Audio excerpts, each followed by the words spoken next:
Talk of nuclear war has been on everybody's minds because Vladimir Putin has put his country on high alert and even threatened that they could use nuclear weapons.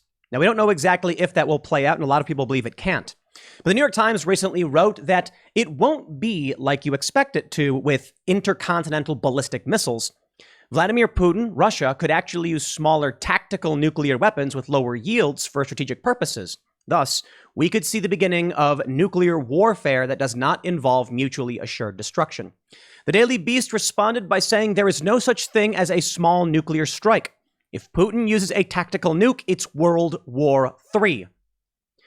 I want to say before we get started, everybody, including myself, Vladimir Putin will not invade the eastern regions. Okay, he's sending in peacekeepers. Vladimir Putin would not invade Crimea. This was back in 2014, and then he did.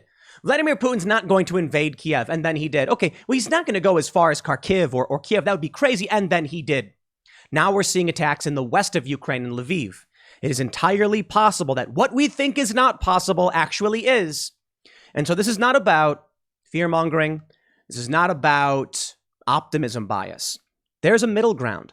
You don't need to go screaming and shrieking that nuclear war is coming, but entertain the possibility and think about what that means calmly and rationally. Because the official mainstream story right now is that two top-ranking officials in the Russian military are repeatedly declining calls from the U.S., prompting fears of sleepwalking into war. I highlight this story from the Washington Post because it has to do with two officials, Defense Minister Sergey Shoigu and General Valerie Gersimov. They are declining to engage with the United States. It's not just that. Internationally, what's being reported is that these men are missing. Now, missing is a strong word, I think plays into fear-mongering. The reality is they have been out of the public eye for some time, leading to fears of nuclear war and paranoia. Why? Because there are three men with the Russian nuclear footballs. It just so happens to be these two guys and Vladimir Putin. Of course, Russia also has something called the dead hand, a contingency plan in the event leadership is taken out if they want to launch nuclear weapons. I do not know if we will see ICBMs, and to me, to be completely honest, it seems so far from possibility or reality, I don't want to believe it. The reality here is the story is probably a couple of guys who are like, we don't want to engage with the US. There's an operation going on in Ukraine, and the reason these guys aren't in public is quite simply put, they're high-ranking military officials who don't need to be in public all the time. They have work to do. More importantly, if these guys are trying to avoid being assassinated or attacked, then they're not going to show where their location is. It's entirely possible U.S. officials have done something similar and had high-ranking officials or a designated survivor go to undisclosed locations.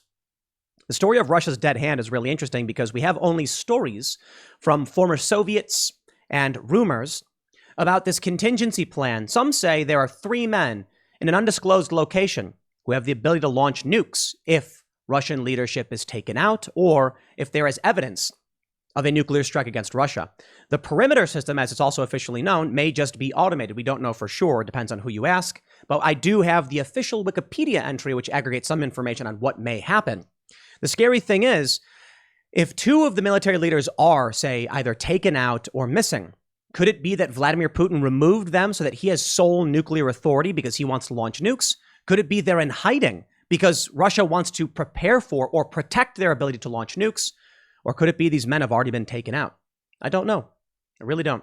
People are very paranoid right now, and I think I can only say this. Stay calm. You don't know who to trust. You don't know what news is real or fake.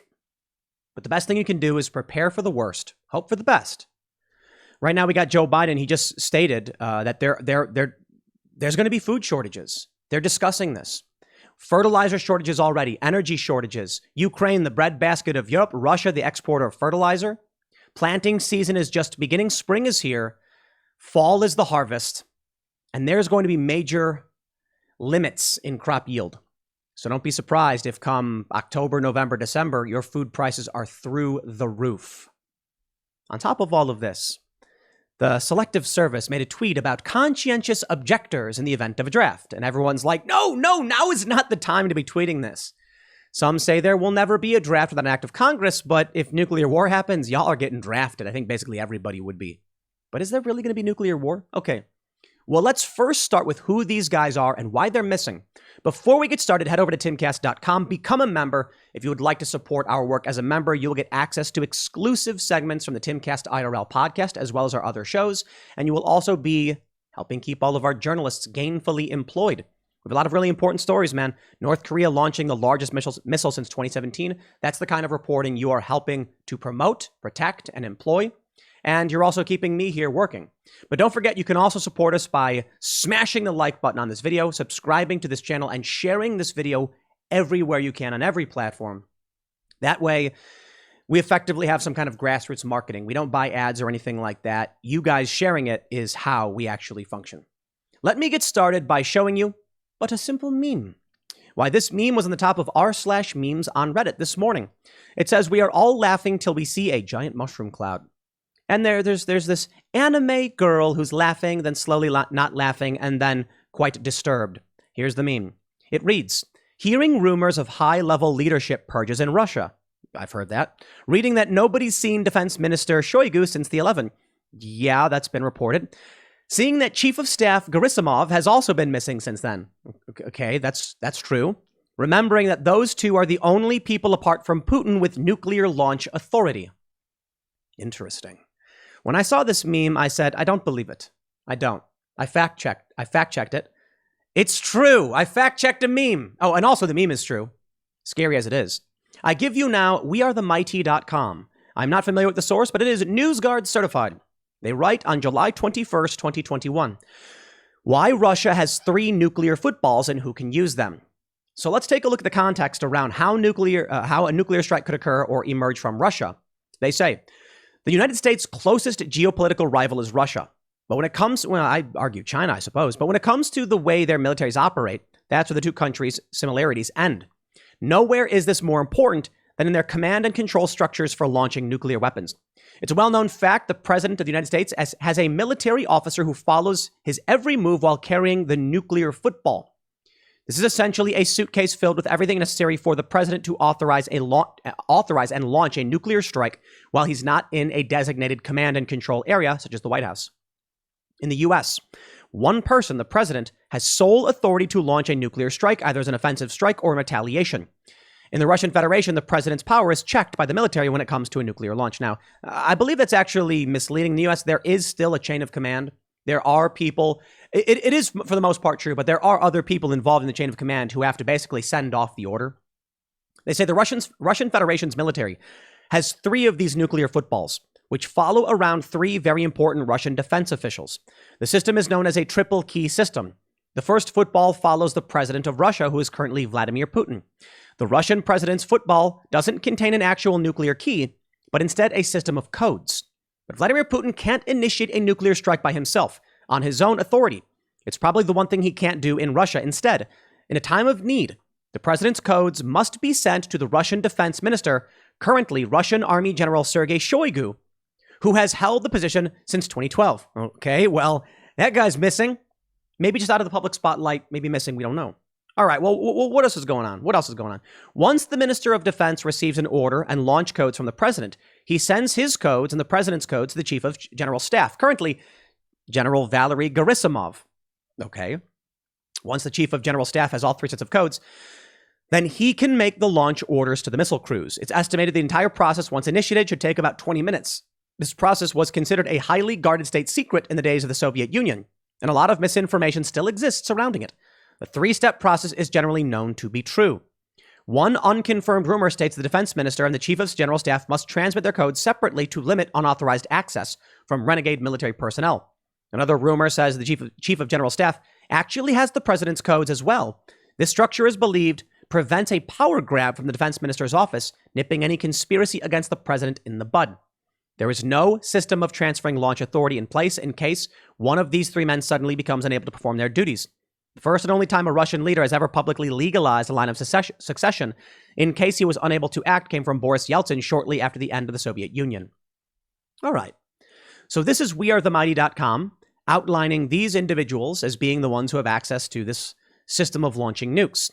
I give you now from news.com.au. Top Russian military figures Sergey Shoigu and Valerie Gersimov suddenly vanish from the public eye. questions have been raised on the whereabouts on a number of top Russian officials midway through the nation's biggest conflict in decades. At a time when Vladimir Putin is wagging the nuclear finger at the West, the two guys who are in the nuclear chain of command of Russia vanish from public eye. Could it be, and I'll say it again, that Putin has taken them in so he has their codes and he can unilaterally fire off these missiles? Could Russia be protecting their whereabouts because they are preparing for, or at least want to be able to issue a nuclear strike? The reason why I think this likely has nothing to do with defending Russia in the event of a nuclear strike is that there's something called the dead hand. Wikipedia says the dead hand, or the perimeter system, is a Cold War era automatic nuclear weapons control system. They say it was used by the Soviet Union. The system remains in use in the post-Soviet Russian Federation. An example of fail deadly and mutually assured destruction deterrence. It can automatically initiate the launch of Russian intercontinental ballistic missiles by sending a pre-entered highest authority order from the General Staff of the Armed Forces. So, if the reason these men were missing is because Russia wants to protect them in the event someone tries to take them out and they need to be able to retaliate, they still have the dead hand. In which case, I don't think that's the reason. It could just be that they're high-ranking military officers who are needed to make sure Russia can continue to operate, and thus they're being protected. That makes sense. The whole nuclear fear may just be overblown because these guys are in the nuclear chain of command. News.com.au says, analysts have begun raising questions on the whereabouts on a number of top Russian officials as the conflict in Ukraine approaches the end of its first month. Defense Minister Sergey Shoigu, one of Vladimir Putin's closest confidants, reportedly hadn't been seen in public for the last 11 days. The head of Russia's general staff, Valerie Gersimov, has also gone missing from the public eye. What? The last news update on his defense ministry profile were dated March 11th, where he handed out awards to Russian soldiers who had distinguished themselves in the special military operation. Russian journalist Dmitry Treschenin also noted that Russian state-run news agency RIA also haven't reported on Shoigu since March 11th. He questioned whether Shoigu was in Chernobivka, there we go, located outside Kherson, the first major city to be occupied by Russian forces on March 2. Second, official Russian sources told the news outlet Agentstvo Media Shoigu had been experiencing heart problems. Okay, well, this is not confidence building. According to the Kremlin's website, the defense minister attended a high-priority meeting with Russian President Vladimir Putin and other high-ranking members of the National Security Council. The Kremlin is yet to publish any photos or footage of the meeting. Shoigu has been described as a highly active figure in Russian media with public relations, often being referred to as his main weapon, making his sudden disappearance during Russia's largest conflict since the Cold War all the more curious. According to Agentstvo, which carried out an investigation on Shoigu in 2021, the defense ministry employs big-time generals and private contractors whose services cost a lot of money, whose main job is to work on the image of the military leader. Moscow Times reporter Jake Cordell tweeted on Wednesday about lots of Telegram chatter today about the whereabouts of Russia's defense minister Sergey Shoigu, noting that Shoigu has not been seen with Putin since a meeting in Moscow on February 27th, just 3 days after beginning the invasion of Ukraine. I wonder if Putin had him detained, dispatched, as it were, and took his codes, or maybe protected. The development comes as NATO prepares a major summit to discuss further options on the Ukraine conflict, which I believe is underway. Earlier today, NATO chief Jens Stoltenberg accused the Russian president of making a big mistake by invading Ukraine. Mr. Stoltenberg, yada yada, we get it. So these two individuals are being reported by news.com.au as having gone missing. Well, the Kremlin says missing defense minister is just busy with many concerns. The top Russian official serving as the face of Vladimir Putin's war against Ukraine hasn't been seen publicly for nearly 2 weeks, but that's because he's busy with many concerns, the Kremlin said Thursday. Asked by reporters to comment on the whereabouts of Defense Minister Sergei Shoigu, Kremlin spokesman Dmitry Peskov said he was busy with Putin's special operation in Ukraine. Of course, now is not the time for media activity. I mean, I got to be honest. The simple solution tends to be the correct one, I suppose, or in the absence of evidence, the solution that makes the least amount of assumptions tends to be correct. Russia invaded. He's a top-ranking military official. He's probably overseeing military operations. And like the morons, or unlike the morons on Reddit who are revealing the location of their troops, he's not going to speak publicly because it could give away intel, which could hurt Russia. That's probably the simplest solution, to be completely honest. And that's probably it. Now, whether or not we'll see full-scale nuclear war, I honestly don't know. The dead hand is particularly interesting, though. Perimeter appeared as an alternative system for all units armed with nuclear weapons. It was meant to be a backup communication system in the event components of the Kazbek command system and the yada yada. You get the point. You get the point. They have the capability to fire off if they want to. Now, one thing that has people particularly worried. The Selective Service tweeted this just yesterday. They said, in the event of a draft, our agency would partner with FEMA to provide opportunities to conscientious objectors to ensure our nation keeps moving forward. Learn more about alternative service at conscientious objectors. Now, the general idea is that you can be a firefighter, you can work domestically. I actually think it's a fantastic thing. If you're saying you don't want to go into war, they don't want you there. If you are unwilling to pull the trigger, you're the last person they want to be holding a weapon. But you can still save people, right? If you don't want to go on the front lines, you absolutely could help U.S. infrastructure domestically. You could work in factories. There's a lot you could do to help the U.S. in the event of a major full-scale war. But by posting this, people are particularly concerned serious war may be coming. Now, just a week ago, the Austin American-Statesman said, fact check, no one can be drafted into the U.S. military without an act of Congress. Viral TikTok, the U.S. military has reinstated the draft and women are included. Rating pants on fire. Do you think that Congress would deploy the draft? Honestly, I don't know, man. It would be scary to see what would happen in the event of an actual nuclear war. Right now, the mainstream story is that these nuclear chain of command officials aren't communicating with the U.S. So this is the official narrative. Washington Post says repeated attempts by the U.S. top defense and military leaders to speak with their Russian counterparts have been rejected by Moscow for the last month, leaving the world's two largest nuclear powers in the dark about explanations for military movements and raising fear of major miscalculation or a battlefield accident. They are worried about sleepwalking into war. Could it be these men are just gone? Why wouldn't they talk to the U.S.? Maybe Putin is playing a hard game. He wants us all scared of a nuclear strike. By limiting communication with these officials, we don't know what they're doing, and we can only sit back terrified they could use nukes. Certainly. I hope they don't. But back at the no one can be drafted. They say the February 26th video implies the U.S. military has reinstated the draft and women are included. It shows a person revealing a document that says it's from the Selective Service system, indicating the person has to report to Ukraine on March 5th. A text overlay says women can get drafted. The caption says, y'all, I'm about to cry. Like, what? The video has been viewed more than 46,000 times. There is currently no draft in the U.S. That we understand. But could we actually get to the point where there may be? Maybe. First thing I want to show you before we start talking about the prospect of nuclear war is what nuclear war might actually look like. And for those that are listening, I'll just describe it to you. But for those that are watching, you can see what's called nuclearsecrecy.com/nukemap. Right here on the map, you can see the blast radius around Washington, D.C. I have chosen, on the right, you can choose on Nuke Map, drag the marker to wherever you'd like to target. I've chosen Washington, D.C. Why? Well, it's our capital. It's also the area where I live. I've selected the highest yield ICBM the U.S. has ever deployed at 9 megatons. This is the W-53 Titan II warhead. If this was to hit Washington, D.C., the innermost ring is called the fireball radius, which would extend 2.33 kilometers. They say the maximum size of the nuclear fireball. Relevance to damage on the ground depends on the height of the detonation. If it touches the ground, the amount of radioactive fallout is significantly increased. Anything inside the fireball is effectively vaporized. Minimum burst height for negligible fallout, 2.09 kilometers. The next sphere.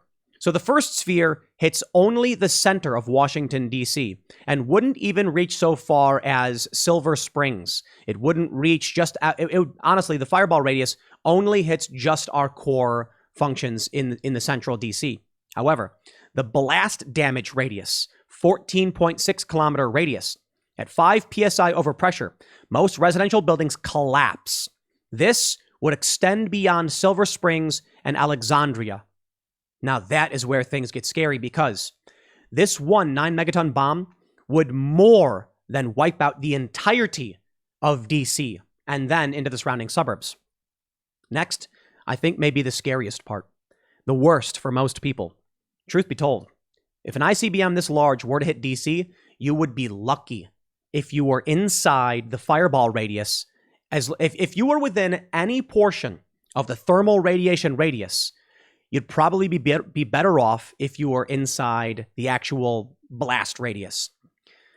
Scary as it may sound and dark as it may be, inside the central blast radius, your life would be over rather quickly, and you would not suffer. In this range, the thermal radiation radius, it's where you experience third-degree burns, and this bomb reaches 31.4 kilometers. It extends all the way up to Reston, to Gaithersburg, on the east towards Crofton, Bowie.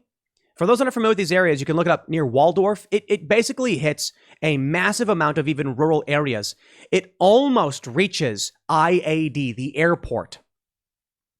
In the thermal radiation radius, third-degree burns extend throughout the layers of skin and are often painless because they destroy the pain nerves. They can cause severe scarring or disablement and can require amputation. 100% probability for third-degree burns at this yield is 12.C cal/cm2. I don't know exactly what that means, but this means basically a lot of people are going, this is 3,110 kilometers square kilometers. You will be severely burned and suffering if you are here. Now, truth be told, at least you will survive. Many of you will, many won't. Next up is the light blast damage radius, 1 psi. Now, people in this range are going to be hurting.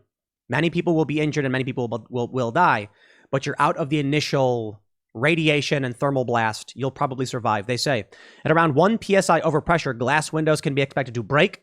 This can cause many injuries in a surrounding population who comes to a window after seeing the flash of a nuclear explosion, which travels faster than the pressure wave. Often used as a benchmark for light damage in cities. Optimal height of burst to maximize the effect is 9.72 kilometers.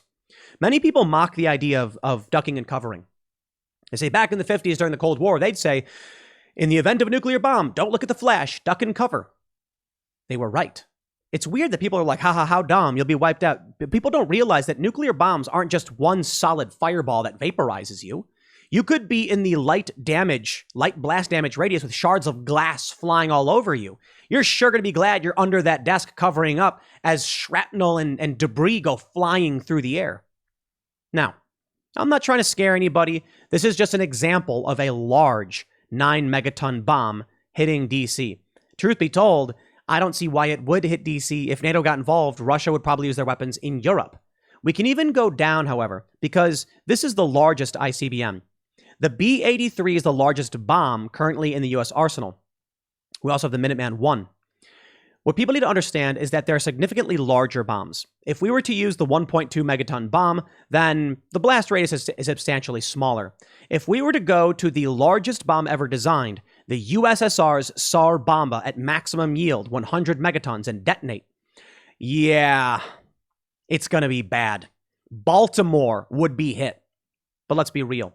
Dropping what's called a gravity bomb, like Tsar Bomba, where it's dropped from a plane and gravity propels it towards the Earth, would require a bomber traveling at moderately slow speeds relative to U.S. military capability, our Air Force capability, and bypassing all of our surface-to-air missiles and our strategic defense initiatives and machine guns and anti-air guns. I just don't see it possible that a Russian bomber is getting anywhere near one of our cities. An ICBM is possible because they can go up in the stratosphere and then drop multiple warheads. But if something as big as Tsar Bomba ever were hit, Annapolis, Washington, D.C., Baltimore, Frederick, they're all getting basically vaporized in the thermal radiation zone. Yikes. Well, I can say this. Where we are at, we're in the Harper's Ferry area, basically. Tsar Bomba were to drop, we're in the light blast damage radius. So duck and cover, I suppose. And it's dangerously close to the radiation, so, who knows? But I'll say it again. This depiction of Tsar Bomba, that's not going to happen. The reason why I use the Titan II as an example is it's because it's an ICBM, the largest we've ever tested. Would Russia be deploying its most powerful on DC? I don't know. I honestly don't know. You have to imagine Russia's got more powerful ICBMs, so kind of worrying. If it comes to the point where NATO actually makes a move in Ukraine, I'll tell you what we're going to do. And I mean this with all honesty. We are going to load up one of our trailers with supplies and the materials for running our show and internet communications, and we're going to bring it to an undisclosed location far away from these cities. If NATO actually invades, we'll have that ready. That's I'm not saying if NATO does, I shouldn't say invade. If NATO does make a move in Ukraine, it'll be scary. But I don't want to panic too much. What I will do is, like I said, we're going to load up our trailer with supplies for running the show, and we're going to bring it to an undisclosed location where we can still operate the show.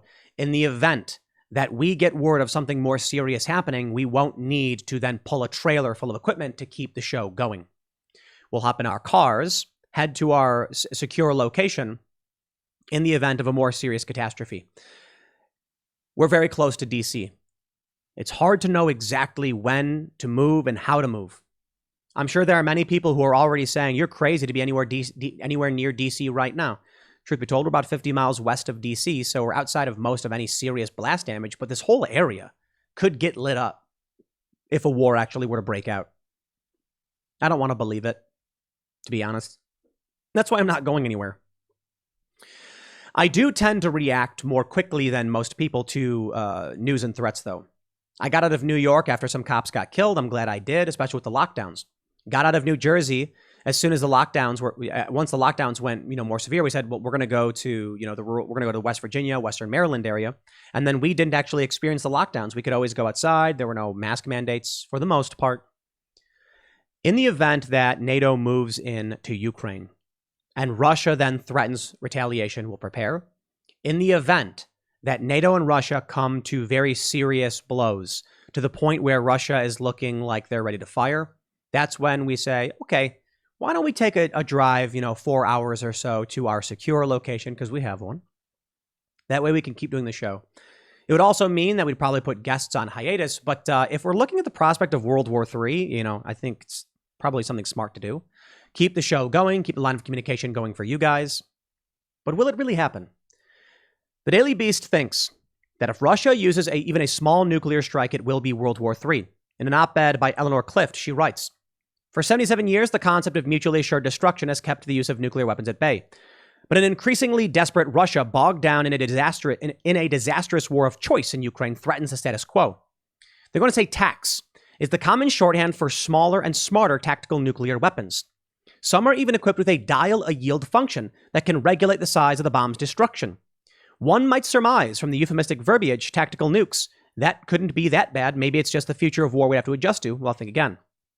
Once you see the mushroom cloud, no one will know whether it was a 20 kiloton weapon or a 1 megaton weapon, 1,000 times stronger, said Joshua Pollack, editor, how do you pronounce that? Pollack, editor of the Non-Proliferation Review, published by the James Martin Center for Non-Proliferation Studies. They're more similar than you might expect in terms of their destructiveness, he told the Daily Beast. Even this small nuke is extremely destructive, depending on where you drop it. It would be a very large explosion that would generate an electromagnetic pulse, and it would probably start fires. Maybe it's just rhetoric, nuclear blackmail. But if Putin does the unthinkable, how do we respond in a way that avoids Armageddon? Lawrence Korb, a senior fellow at the Center for American Progress and former Assistant Secretary of Defense in the Reagan administration, said, the reason those weapons are called tactical, they're more likely to be used on the battlefield. The Russians started it, referring to Russia's escalate to de-escalate doctrine. And the argument was if we had them, they would counterbalance the Russians. Nuclear weapons are meant to keep the enemy guessing, says Korb. If Putin goes nuclear, he doesn't know how we will respond. Would Biden or the world accept tit-for-tat nuclear strikes on civilian population centers? The answer is most certainly no. Whatever it's called in the moment, history will remember it as World War III. This is what I've been saying for some time. Now, they're taking a different approach, truth be told. They're saying mutually assured destruction is guaranteed, and they make a good point. If Putin or anybody were to use a tactical nuke, if it were to be a false flag, who knows? People are going to see a mushroom cloud. They're not going to be able to tell how big or far away it was, and they're going to say, it's happening. If that were to happen, NATO's moving in instantly. Russia retaliates and uses tactical nukes on strategic military locations to decisively win the battle. The West, not realizing what's going on, might say, fire Z missiles. No, I don't know, man. But check this out. Daily Mail reports Russia is planning false flag attacks on its own cities, blamed on Ukraine, which could kill thousands of civilians in a bid to justify general mobilization of its troops, exiled politician warns. Maybe. Why should I believe that the US and the Russia are different in terms of their strategies? I certainly don't like Russia. I certainly have issues with the United States, but I do like the United States a lot. A lot of good people here, a lot of good values. A lot of values in Russia I'm not a fan of. But the US is admittedly in a dire position culturally, and there are a lot of really bad people in government. But that's besides the point. If you come out to me and say Russia is planning these false flags, and we know the Gulf of Tonkin, for instance, was the Gulf of Tonkin incident, for instance, was a false flag, then one has to wonder, could it be possible here? Could the U.S. possibly use false flags? I'm sure a lot of people would be saying such a thing. But far be it from me from knowing, man. In the end, the fog of war will keep us from understanding at all what's going on. It may be the bomb blast that goes off in Russia. Could have been NATO sending a warning to Russia that we'll do it again. Russia could do it blow up its own buildings, then be like, oh, look, we're being attacked. There are a lot of people who believe that this is happening in Ukraine, but I just say this. Prove it or don't. Prove it or don't entertain it, because in war, are cities bombed? Yes. Could Russia be bombed because of the war? Yeah, absolutely. So what's easier to believe? In the absence of evidence, the solution that makes the least amount of assumptions tends to be correct. That's why I'm not a fan of the idea of false flags until you can bring the evidence. Will there be a nuclear war? Man, I don't know. Don't ask me. I can only show you what people are saying. Where are these Russian officials? Are they preparing for something? There's a lot of rumors flying around showing U.S. government aircraft leaving D.C. once the war started. Well, yeah. The U.S., I guarantee you, has already prepared for nuclear war. Their special survivors and codes are probably all prepped and ready. Russia's admitted they're on high alert. The U.S. is absolutely going to be ready for anything, even if it is an exaggeration, even if it is paranoia. But don't think it can't happen. I'll leave it there. Next segment's coming up at 8 p.m. over at youtube.com/TimCastIRL. Thanks for hanging out, and I'll see you all then.